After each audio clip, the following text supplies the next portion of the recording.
China's rise has a dark side.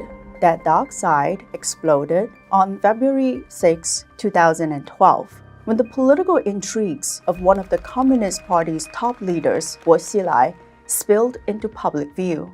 On that fateful day, Wang Lijun, Chongqing's police chief, and Bo's longtime henchman fled to the U.S. consulate in Chengdu, pleading for asylum. Before a group of startled American diplomats, he frantically explained that he possessed incriminating evidence about Bo's abuse of power and his wife's murder of a British fixer. Soon after, Bo was taken away by national security authorities to Beijing. In the subsequent months, rumors swirled about a coup instigated by Bo and his allies. The next new leader, Xi Jinping, took power amid perilous circumstances. No wonder when he delivered his first speech to the Politburo, his first order of business was fighting corruption. He did not mince words. Corruption, he declared, will doom the party and the nation. According to conventional wisdom, corrupt countries are usually poor, whereas Western superpowers like the US and the UK, most people believe, prospered because they established clean, good governance. Clearly, China has a serious corruption problem. If so, why has it sustained 40 years of economic growth?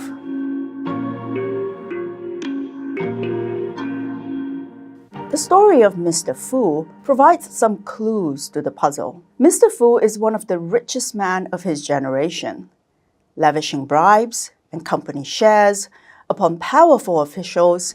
He received in exchange subsidies, cheap loans, and land grants for his railway projects. These railways catapulted national growth by enabling travel and spurring commerce across the country. But they also contained the seeds of a crisis.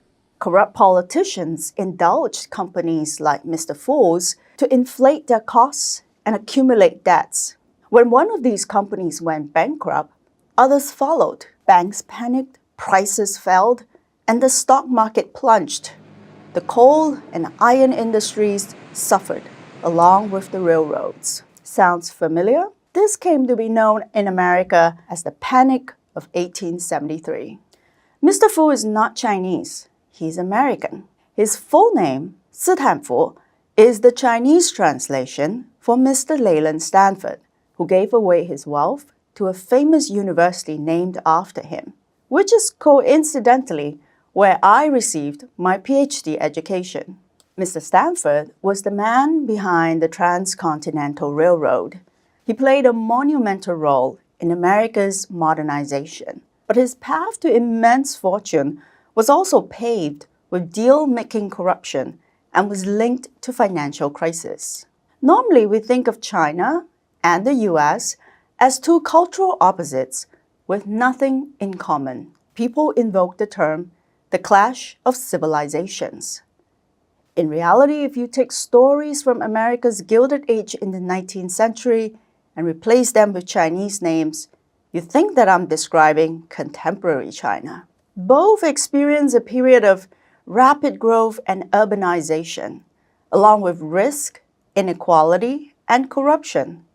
It was the best of times, but also the worst of times. Since market opening in 1978, China has been undergoing its own Gilded Age, similar but not identical to the American version. A comparative historical perspective helps us explain the opening puzzle. If China is so corrupt, why has it sustained an economic boom? China only appears to be an outlier because conventional wisdom paints the myth that Western democracies prospered through clean, good governance and have no corruption. Conventional wisdom, as seen in global corruption metrics, also fail to distinguish among types of corruption, and in particular, they overlook what I call the corruption of the rich. Like in America's Gilded Age, China's political economy came to be dominated by a particular type of corruption: access money. Elite exchanges of power and wealth. Access money functions as the steroids of capitalism. It rewards politicians for promoting growth and helping connected capitalists to build, borrow, and invest, all of which contributes to GDP growth. But it also produces systemic risk and inequality.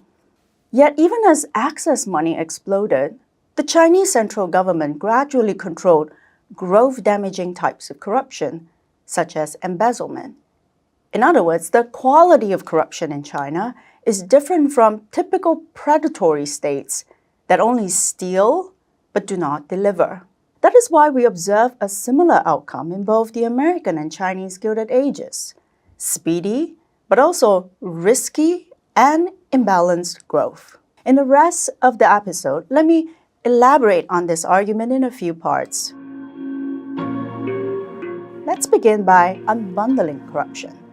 Normally, we think of corruption as a one-dimensional problem, rated from 0 to 100. This is the approach taken by influential global indices such as the Corruption Perception Index, CPI, which is widely cited by the media and even in scholarly studies.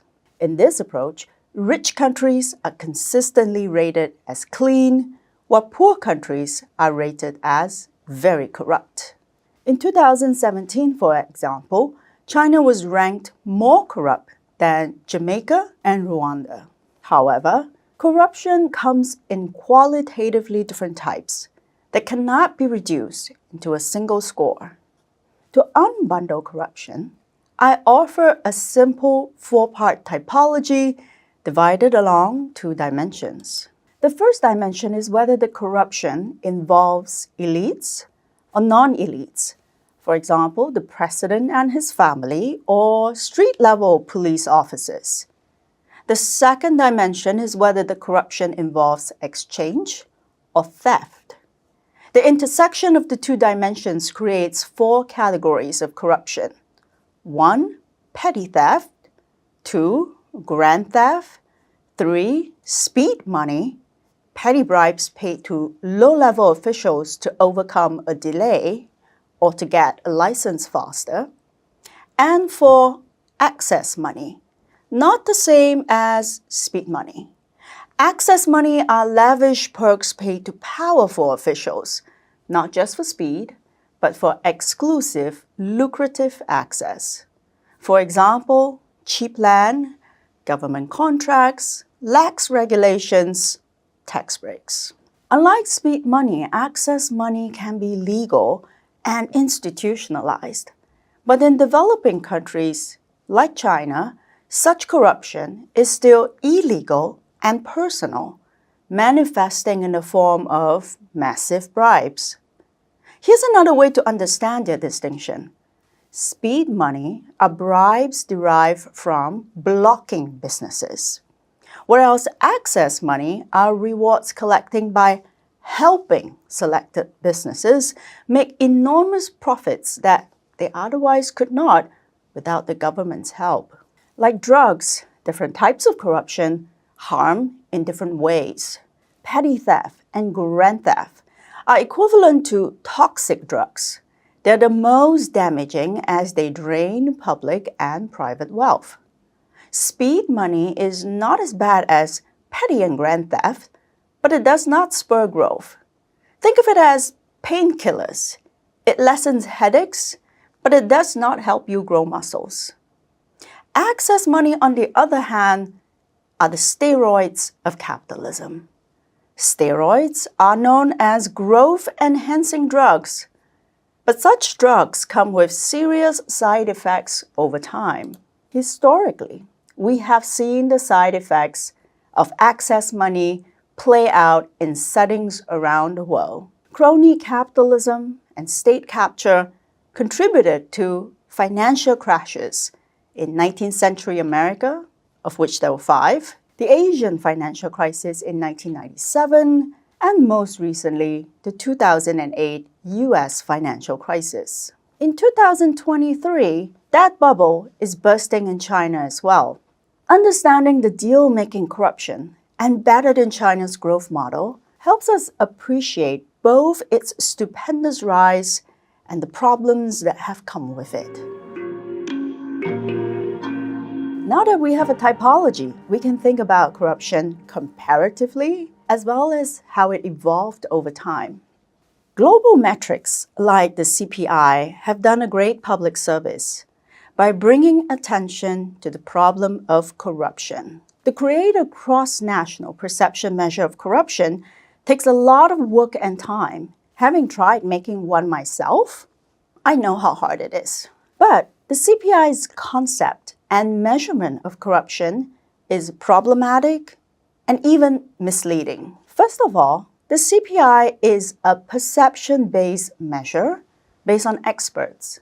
But this survey is not done in-house. Rather, it is aggregated from existing third-party sources, which means that the CPI has no control over their methods, and changes in scores may not reflect reality at all. It gives a single corruption score to each country and does not distinguish among different types of corruption. This is like sausage making.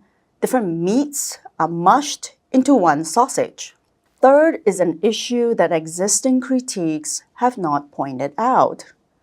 The design and wording of the surveys it uses can be quite problematic. For instance, the World Competitiveness Yearbook, one of CPI's sources, asks senior business leaders a single terse question.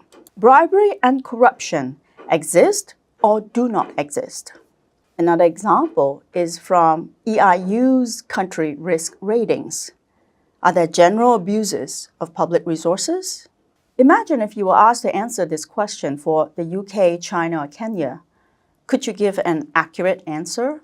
For starters, people define corruption differently, so the way the questions are asked poses a serious validity problem. To correct some of these problems, I created my own index, the Unbundled Corruption Index, UCI. Instead of giving a bundled score, I asked country experts to rate the prevalence of the 4 categories of corruption in my framework. These experts include area specialists, journalists, senior business executives who know a particular country well. Instead of asking experts to rate corruption using one blanket question, I posed a series of stylized vignettes. One example, inspired by the saga of the Chinese politician Bo Xilai, one question captures access money in this way. By cultivating close ties with a powerful official and paying for his family's expenses, a business person gains monopoly access to public construction projects. How common do you think this type of scenario is in the country you are rating today? The advantage of using a vignette is that it ensures that the expert raters are thinking about a similar scenario rather than imagining different concepts in their head. At the same time, I try to pick vignettes that represent a broader set of cases. Another example is inspired by a New York Times report about the practice of revolving doors in the US, and it reads, major figures move back and forth between the public and private sector, and there are no laws forbidding this practice. How common do you think this type of scenario is in the country you're rating today? Then I aggregate the results by category and visualize them in this format.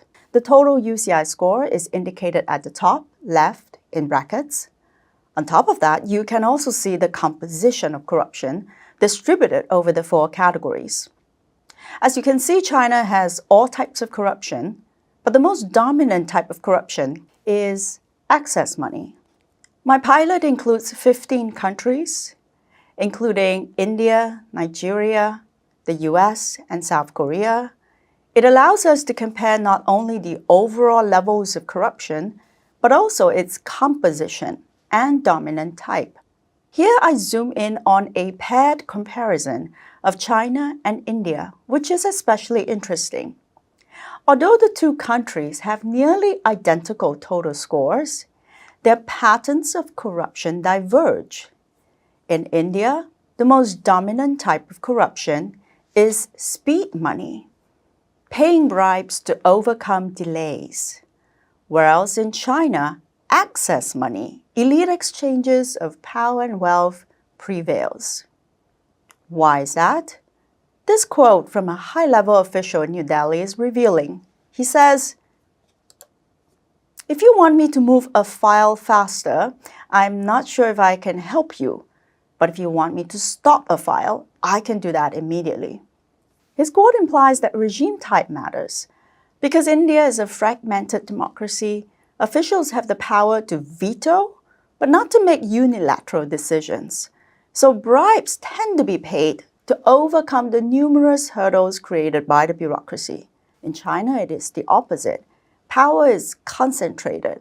Bribes are paid to open doors and waive restrictions. Put differently, in India, bribes are imposed to prevent things from being built, whereas in China, bribes are collected to get things built. Next, China and USA. Another interesting comparison. As you can see, overall, the US has less corruption than China. But in both, access money is the dominant type of corruption. Then there is a deeper nuance. Whereas access money in the US today is primarily institutional, in China it is enmeshed within personal relationships and still involves bribes and illegal actions. As American legal scholar Lawrence Lexick acknowledges, the notion that our Congress is corrupt as an institution, while none of the members of Congress is corrupt individually, is hard for many to accept. If you're interested to hear more on is the US really less corrupt than China? Catch my interview with Stephen Dubner on Freakonomics. China did not arrive at its current structure of corruption in one day. There was a long process of evolution. When China first opened its economy, it was plagued by forms of corruption found in poor developing countries: petty bribery, bureaucratic extortion, embezzlement, misuse of public funds. One famous victim was McDonald's in Beijing, which in the 1990s was forced to pay 31 fees to local agencies, most of them illegal. Such petty extractive corruption posed a heavy burden on businesses and farmers alike. But entering into the 2000s, the situation began to change drastically. Data on prosecuted corruption cases from 1998 to 2014 provides some insights into this evolutionary process. Corruption with exchange measures bribery. Corruption with theft includes embezzlement and misuse of public funds. As you can see, in 1998, there were many more cases of corruption with theft than with exchange. Back then, embezzlement and misuse of public funds were rampant because monitoring capacities were very weak.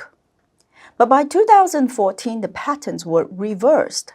Corruption with theft came sharply under control, while bribery exploded. Not only that, since 1998, bribery has involved ever larger sums of money and more senior officials. One example is Liu Zhijun, a former minister of railways. He was charged for taking 65 million yuan in bribes, not including 350 appointments, one for each day of the year. What explains these structural changes? The first factor is administrative reforms. In 1993, after Deng Xiaoping put the country firmly back on the path of capitalism and retired, a new leadership under Jiang Zemin and Zhu Rongji took over. Their mission was to build institutions fit for a modern market economy. To this end, they rolled out comprehensive administrative reforms which quietly increased the state's ability to control growth-damaging forms of corruption. Simultaneously, the Chinese growth model shifted from manufacturing toward construction, debt, and real estate. Because the central government drastically re-centralized tax revenue in 1994, it allowed local governments to generate revenue by leasing land to businesses. Jean Oy and her colleagues has extensively studied this history, and they call it a grand bargain. By leasing land and using land to borrow from banks, local governments launched an infrastructure boom. What are some of the risks and imbalances in China's boom? Number one well-known risk is excessive investment and speculative bubbles in real estate. Because governments control land, this is a sector where power is easily monetized and it offers astronomical rents. 2. This is accompanied by mounting corporate and government debt. In 2010, local government debt as a share of tax revenue was 200%. It increased every year. By 2019, that number was close to 300%. 3. Because construction and real estate offer such attractive gains, especially for those with political connections, this has resulted in perverse incentives among private entrepreneurs who are inclined to abandon the real economy for speculative profit. This issue became serious enough that the State Council openly warned against it and called for private entrepreneurs to revive the quote-unquote real economy. 4. Another outcome is rising inequality. In 2012, when Xi took office, China's Gini coefficient, a measure of income inequality, actually exceeded that of the United States. Such inequality results in a paradox that has touched the lives of every Chinese person. The poor find that they cannot afford housing, while the rich have too many homes but do not live in them. All of these side effects generate economic risk for China, but they're not reflected in GDP, which is only a crude measure of economic activities. They also generate political risk. Brazen cronyism and inequality undermines the legitimacy of a party that is communist in name. That corruption and capitalism has historically gone hand in hand is not a justification of corruption. I'm only making a factual observation. Let me be clear, all corruption is harmful, even if they encourage deals in the short term. If there is a moral message, it is to expose the partial myths about Western development that underpin conventional theories in political economy. Once we recognize the real fraught histories of Western capitalism, rather than fairy tales told about it, we'll see that China is only as exceptional as the West.